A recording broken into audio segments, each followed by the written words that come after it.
In the postmodern, post-capitalist world, there were only three things left that money could not buy. The first was memory, the second was weather, and the third was the sky.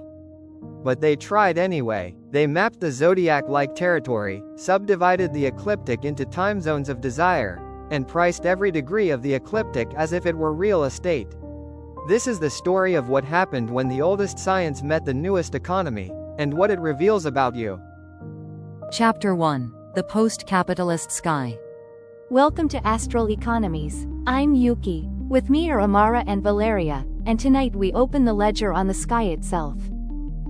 Tonight's inquiry: in a world where markets never sleep and attention is the last currency, what does the ancient art of astrology still have to offer? Everything, because astrology was always the study of attention, of what the sky asks us to notice, and when. We begin with a provocation. In the post-capitalist sky, your birth chart is not a map of your soul. It is a receipt, a record of the exact moment the cosmos transacted with your life. And like any receipt, it can be audited. That is the discipline we practice here, an audit of the heavens, conducted with the precision of a forensic accountant, and the reverence of a temple scribe. Chapter 2. Original Method. The Chronotopos Protocol. Tonight we unveil an original method we call the Chronotopos Protocol. Chronotopos, from the Greek, meaning place of time. The protocol rests on a single claim: time is not a line. It is architecture.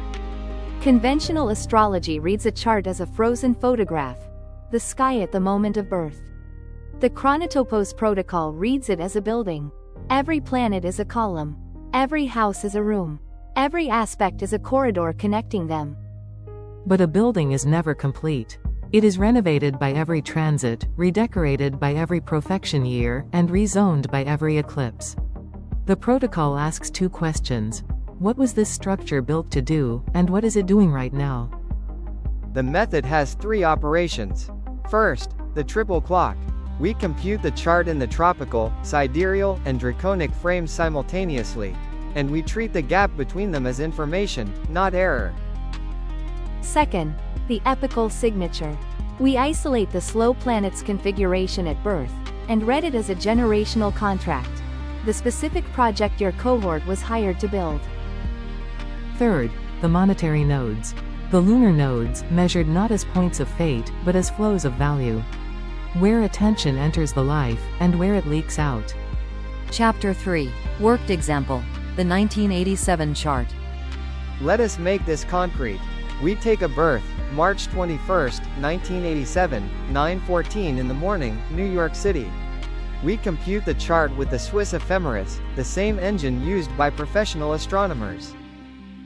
In the tropical frame, the sun stands at the first degree of Aries, the threshold of the zodiac, a degree of pure initiation.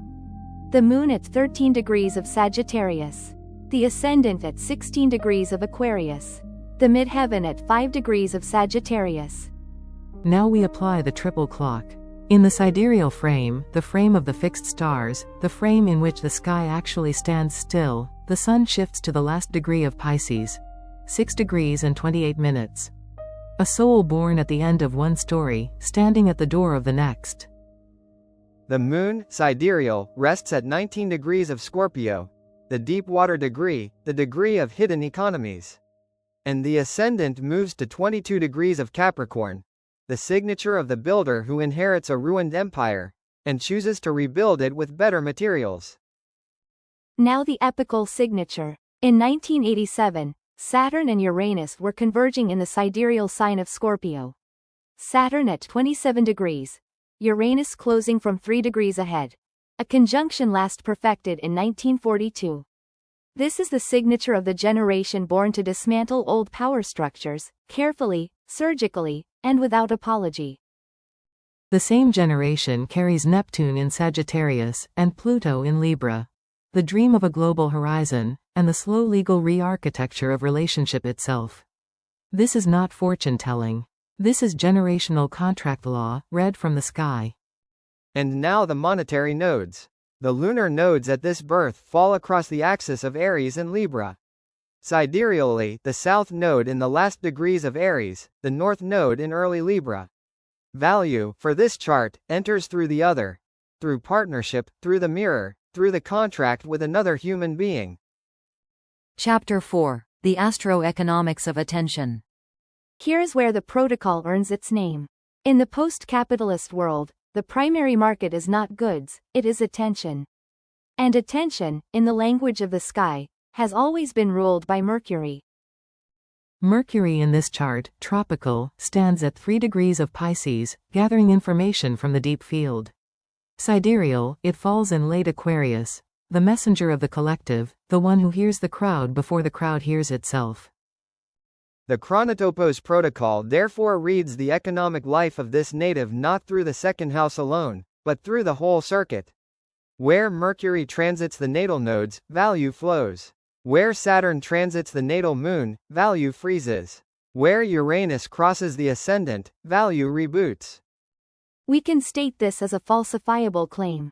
If the North Node in Libra describes the entry point of value, then the native's most consequential income events should cluster around transits that activate that axis. Eclipses on the nodal axis. Jupiter's returns to the degree. The profected year that lands the ascendant on the node. And we can test it. That is the discipline. The protocol is not a belief system, it is an instrument.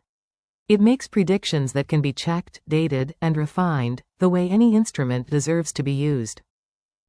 Chapter 5. The Oracle's Charge. Some will ask, is this not a commodification of the sacred?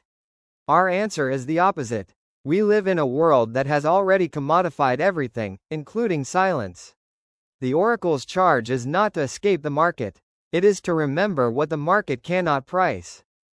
The sky cannot be owned. The degree does not care who holds the lease. Every chart, audited honestly, ends in the same discovery, that the architecture of time was built for meaning, not for profit.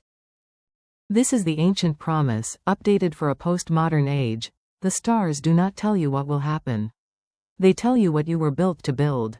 And that, in any economy, is the only asset that cannot be diluted. You have been listening to Astral Economies. This was episode 1, the Chronotopos Protocol.